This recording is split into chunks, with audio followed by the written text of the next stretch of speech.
So maybe if you look back on it, then maybe the one thing that maybe you should have done maybe was tell him afterwards. But that's the only thing then. I know. But are you still on speaking terms? Yeah, we're friends. You know, we're friends. Yeah. So. And there's no bad blood. He left the band, and there wasn't fight, as I said, or argue. And at the time, because I could see it coming, and he's been fading from the whole creative process, as I said. Once he finally left, it was a little bit of a relief. Has he heard the new album? Yeah, I gave it to him. What do you think? I got an email from him and said, I love it, you know. What's his favorite song? Did he tell? No, he didn't say. He emailed me like 2 days after he got the album. And he hasn't said anything more since. But I think it's probably very difficult for him to listen to the album. If you've been part of something, I think parts of him wants it to be bad. Yeah. But he's not that kind of guy who's kind of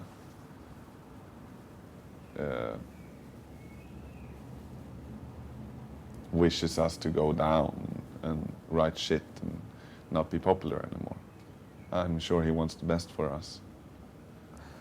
Last question, because I have to stop. What did Frederick bring to the band then? If you now, well, he did write. We wrote a song together. But that's not really fun to hear for Peter. But well, Peter and I wrote together as well in the beginning. Yeah, the beginning, but okay. But it's just that, you know, Frederick came in with, he played, I slaughtered a lot of his really good riffs. And so I'm like, oh, I'm not sure about that one.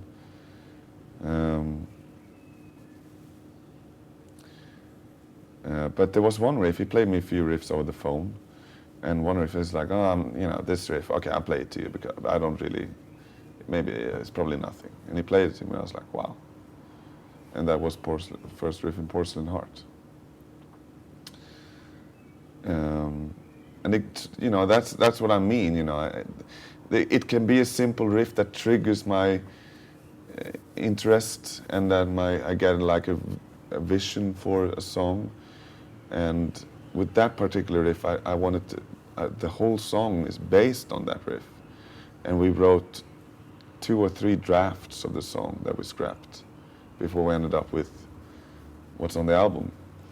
And it was a lot of good stuff, a lot of good riffs. I came up with a few more that he came up with, and we just slaughtered it and wrote a new version. And finally we had a song that was good enough for the album.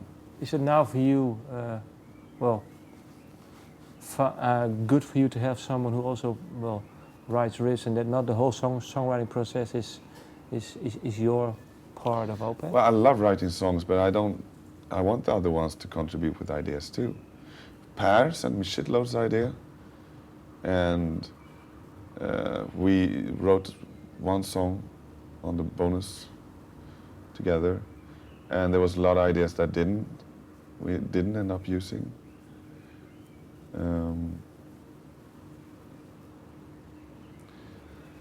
But I'm trying not to be selfish, you know. I always think in terms of, is it fucking great? Yeah.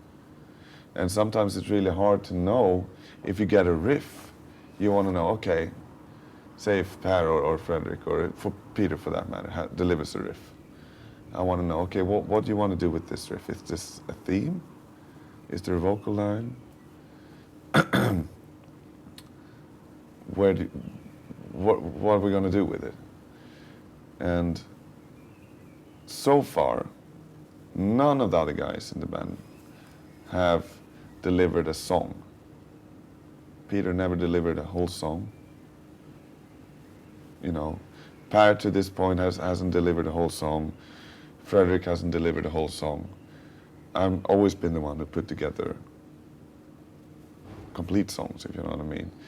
And there's a big difference between having a good riff and a good song. A good riff doesn't make a good song, if you know what I mean. Yeah, you have to go look beyond that. What's the vision? Where do you go next? What's before? Does the riff come back? And obviously, as I said, what's the vocal line? Drum beat? What do you see, you know?